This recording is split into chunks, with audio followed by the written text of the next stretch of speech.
what would your pitch be to those countries that haven't ratified it yet about why they should do so? And you don't have to do this out of the goodness of your heart, and you certainly shouldn't do it alone. But if you are interested in serving your people's needs for food, for energy, for breathing air, which the oceans have a major impact on, to harness all sorts of bounties out of the oceans, you should really be in favor of this. Hey all, let's start with our Wild Guess trivia segment. Last episode, we asked for the name of the process through which trees exhale water through their leaves. It was a pretty tough one. The answer is transpiration. Congratulations to those of you who got it right. Now, here's today's Wild Guess question. The world's ocean is divided into 5 named areas. Can you name them? Drop your guesses into the comments section on YouTube and Spotify, or send us an email at naturebreaking@wwfus.org. One respondent will get a free WWF t-shirt. Good luck! Welcome to Nature Breaking, a podcast produced by World Wildlife Fund. I'm Seth Larson. Last month marked a big milestone for ocean conservation as the Global High Seas Treaty officially entered into force. This treaty, also known as the Agreement on Biodiversity Beyond National Jurisdiction, creates a legal framework for the establishment of protected areas in international waters, or those areas of the ocean outside individual country control. This matters because, as Johan Bergenas, WWF's Senior Vice President for Oceans, recently told the Associated Press, quote, "The high seas are the world's largest crime scene," unquote. Attempts to stop things like illegal fishing that harm ocean ecosystems in these waters have been extremely difficult, to say nothing of other crimes like human trafficking. So today, Johan joins me to talk about how this treaty came together, what it aims to do, and what hurdles remain to implement it. Before we begin, please like this episode and subscribe to our channel on YouTube, Spotify, Apple Podcasts, or wherever you're listening to this. And share your feedback by emailing us at naturebreaking@wwfus.org. What topics do you want to hear more or less about? Let us know. We'd love to hear from you. Now, here's my conversation with Johan. Johan, welcome back to Nature Breaking. It's really great to have you here today. Thank you so much for having me, Seth. I am glad to be here. Yeah, really my pleasure. And let's start with some basics on this topic. What exactly do we mean when we say the high seas, and how much of our ocean do the high seas actually make up? It's a great first question. There are some particularities here. The first 12 nautical miles of an exclusive economic zone truly belongs, and it's the sovereign rights of the country who is connected to that piece of water. And the next 200 miles, or up to 200 nautical miles, is what is called the exclusive economic zone. And there are some economic rights there. Other countries can pass through it. Beyond the exclusive economic zone, however, is what is called the high seas. Got it. And it is about 46% of the planet's surface. So Wow. Almost 50% of the planet's surface is the high seas. Really? And so it's an important domain, and it's an important topic that we don't talk enough about. Yeah, that's a huge area that just falls into that bucket and falls outside individual country control. So we're going to get into kind of the implications of all that in a minute. You've described the high seas as the world's largest crime scene, and I want to understand what you really mean by that. What kind of activities are we talking about? What's concerning that's happening out there? Yeah. So I love history, and I tend to use it to help myself understand the world that I live in, and perhaps who that I share this planet with. The reason I think it's the world's largest crime scene is because there was something really important that happened in the mid-1600s. Okay. And it was after countries for thousands of years, and specifically in Europe, had just pillaged and had all sorts of crime and conflict behaviors. Yeah. So there was a treaty. It was called the Westphalian Peace, and it did a very important thing. It determined that sovereignty was important, which meant that borders was important, natural resources was important, and who they belonged to. That crime, criminality, and conflict should not be the eternal poison of humankind. Yeah. So they determined that borders and sovereignty would be something that we would adhere to. However, they forgot largely to include the oceans in that. Huh. And so the areas beyond natural jurisdictions, 200 nautical mile outside of the coastlines, don't have the same type of sovereignty or belonging to a state or a region, which is an open invitation for countries and non-state actors to do illegal things, to do strategic things in terms of pursuing resources and advantage in terms of influence and power. And so the High Seas Treaty is one building block to bring more order into the high seas. Interesting. Yeah, and I kind of have a sense, and I think maybe a lot of people could guess why this comes to be. There's a famous episode of The Simpsons that I remember watching as a kid where Homer gets the brilliant idea that if he gets a boat and drives out to international waters, then he can do anything he wants and there's no laws. And that's a funny take on a real problem, which is that far out to sea, that far away from national borders and national laws, a lot can go unseen, a lot can go unregulated.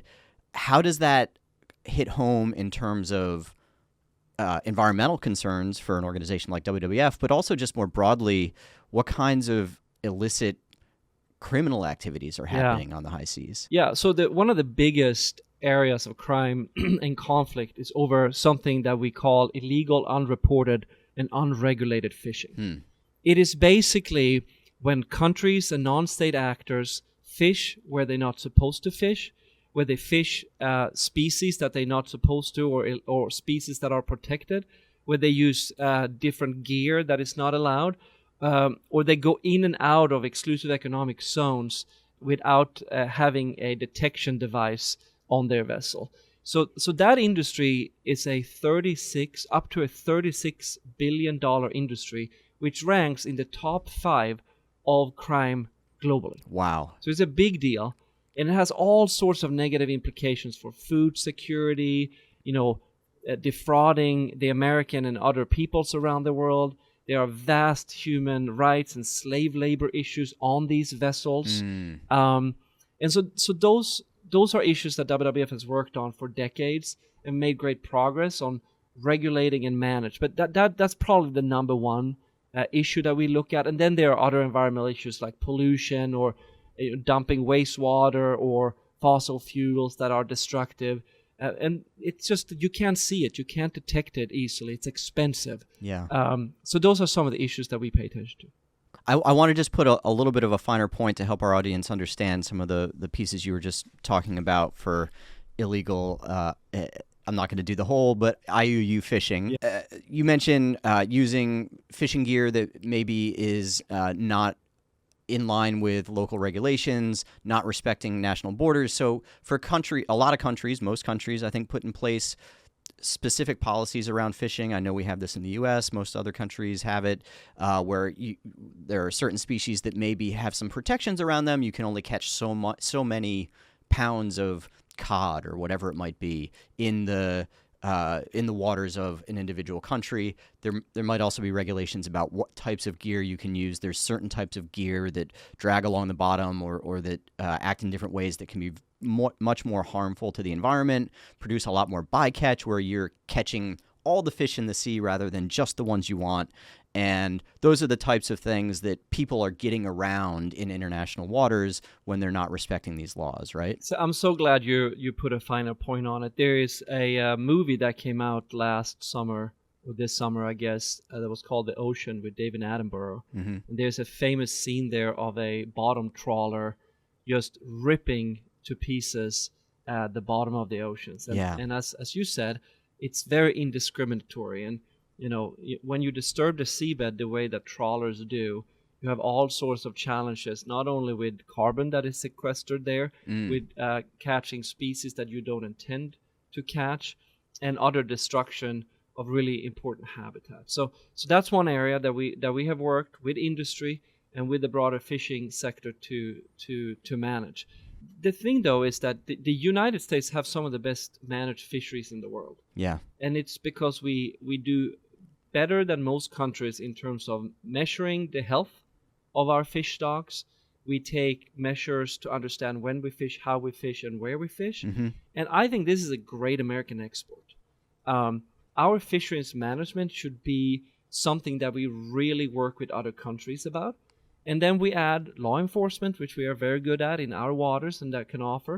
And then we add deterrence to various forms of illegal capacity. So the United States is actually in a really great position to renew its maritime leadership on some of these issues and make this a great export for the great American economy. Yeah, that's great.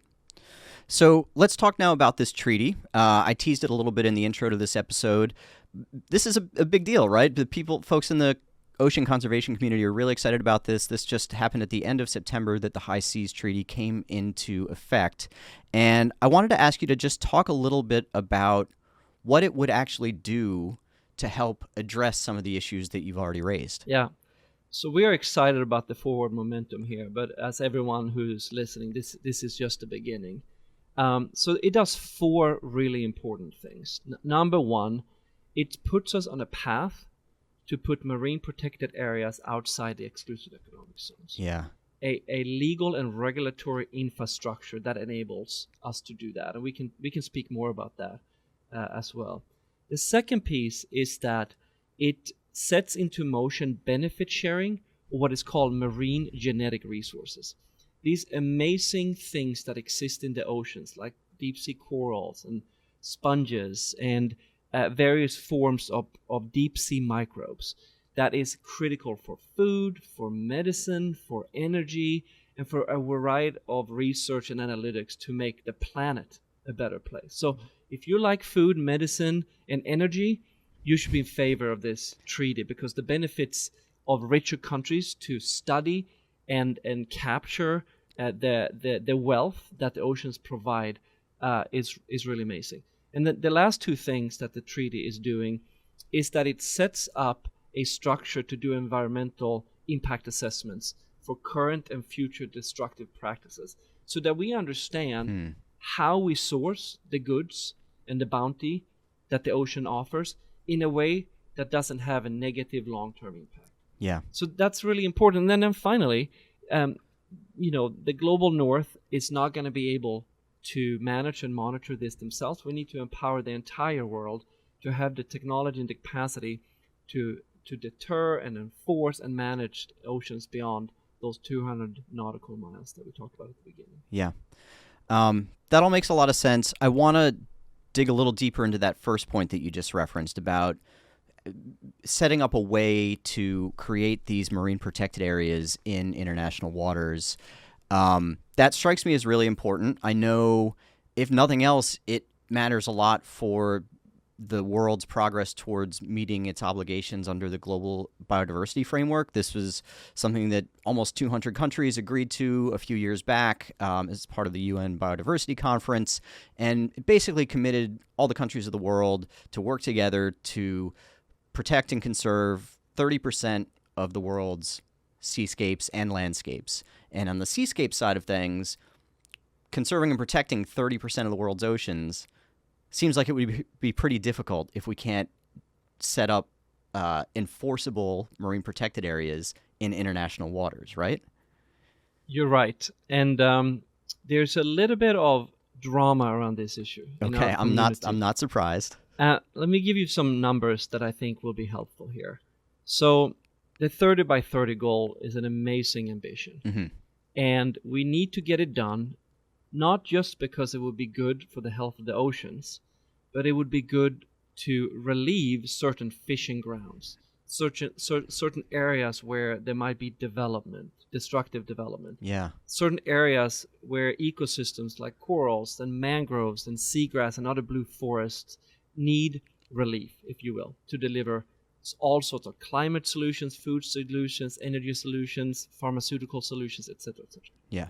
However, inside of that 200 nautical miles that we've talked about, it's a really busy commercial area. Mm-hmm. And you would need to, a little math this morning, you would need to protect about 75% of all coastal EECs. Whoa. To get to 30% by 2030 of the entire oceans. Wow. That will not happen Yeah. unless there is a radical political change, which obviously I'm hoping for. But in the next 5 years, it's just not going to happen. Right. So there are some really great countries who's gone to 30% before 30, a part of which WWF has partnered with, and that's fantastic. But it's not enough. So we need to look beyond the EECs and find really good and smart protections using deep science and data, so we don't protect things that does not need protection. We need to understand what new fisheries ground, where the deep sea coral reefs are, where there are important corridors for species to travel around the world, so that we protect and then subsequently bring resources to those areas so that they don't turn into paper parks. We have had a problem with lack of resources inside of the exclusive economic zones, MPAs, marine protected areas. We cannot make the same mistake as we start to plan for new MPAs in the high seas. Yeah, that's a great point. And we've heard a few times on this show before how difficult it can be to enforce protected areas on land. Mm-hmm. I'm sure it's doubly difficult on the ocean, let alone the high seas far out. But bringing those resources to bear and creating a framework where we can all agree this is how we're going to do it just seems really important. You're absolutely right. You think it's hard to do this on land? It's even harder in the ocean, and especially the high seas. Yeah. So now that this treaty is entered into force, what are the next steps? What happens next as we move towards implementing this treaty? Yeah. So this will go into effect on January 17th, 2026. Hopefully there will have been more countries ascending to the treaty. And then a bunch of administrative stuff happens. Setting up of a secretariat, planning for a first conference of the parties. But substantively, countries and their partners like WWF can begin doing the deep science, looking at the data, tracking fisheries migration, to understand exactly, or generally speaking, where the marine protected areas in the high seas should be at. Gotcha. We are now weapons free to start developing methodologies for environmental impact assessments, which is a key component of the treaty. And then, of course, importantly, as we've talked about, we need to start to mobilize resources so that we don't build those paper parks or an international regulatory system that has no teeth. Yeah. So those are 4 or 5 things that is going to happen. And then hopefully one day we will start making big announcements about MPAs and other key aspects of the treaty. Yeah. Those all sound like great things. I know one hurdle that remains in implementing, you just referenced briefly, is that there are some countries that haven't ratified the treaty yet. The U.S. is one of them. What would your pitch be to those countries that haven't ratified it yet about why they should do so? Yeah, this is a classic, and this is my second and my last, I promise you, academic review here. Bring it. I love academic portions of this podcast. All This right. is what I learned the most from. Good, let's extend it for another 30 minutes. This is a classic example of the tragedy of the commons, which for people who maybe did different things than studying political science in college means that a common area is being used and abused by individual actors out of self-interest, but the collective impact is the destruction of the resource for everyone. So this is really an opportunity for leadership. And there's a couple of ways that one can fix a tragedy of the commons issue. The first one is what the High Seas Treaty does, puts some governance and regulatory frameworks around it. And then it is up to countries, great and small countries, to provide resources and to adhere to the treaty and to join it, to deliver law enforcement capacity, management capacity. And you don't have to do this out of the goodness of your heart, and you certainly shouldn't do it alone. But if you are interested in serving your people's needs for food, for energy, for breathing air, which the oceans have a major impact on, to harness all sorts of bounties out of the oceans, you should really be in favor of this. So, I I am someone who believes that honey attracts more bees than vinegar. Yeah. And I think that our community and the global community needs to do a better job now to help countries to understand this goes far beyond an oceans issue. And a couple of weeks from now, actually, we are releasing a study that looks at these issues and these ocean issues through the lens of geopolitical competition, national security and stability, and economic security. And if you like your blue economy to grow and have jobs and reap the benefits of that, the High Seas Treaty is a great way to do that. So, I would recommend that policymaker takes a look at the data of what a well-managed and a resilient oceans look like, and there will be an equal signs there to national and regional prosperity. That's great. And we'll look forward to that report when it comes out, and I can add a link to that in the podcast notes once it's available. I think it's coming out maybe a week or so after this episode is initially released, but That's right. Definitely look forward to that. My last question for you before I let you go is, you referenced history at the beginning of this conversation. You took us all the way back to the 1600s. These issues on the high seas have been present for a long time, decades, if not centuries, in different forms. Why are we just getting the High Seas Treaty now? Yeah. Well, I think I'd like to think that the communities, the ocean communities' ability to do science, to communicate science, to make data-driven arguments why the oceans are important, and that the oceans are important beyond marine health, is starting to resonate with policymakers, with the private sector, and other stakeholders. Yeah. And so, I believe that no matter what the politics is in any given context, that a good idea will carry water. And I think that we are making a better case for the oceans that we ever had.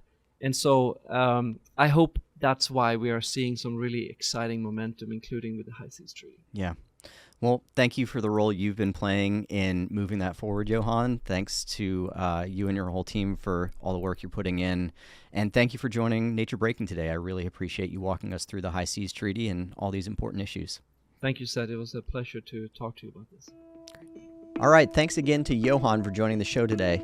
The High Seas Treaty is decades in the making, but we're still just at the start of a long process to turn its promises into reality. We need that process to work because, as Johan said, the high seas right now are vast and underregulated, enabling all manner of crime and environmental degradation to take place. By creating a framework to bring some order to that space and to ensure better stewardship of the ocean's bounty, the High Seas Treaty has the chance to make a big difference for people and nature alike.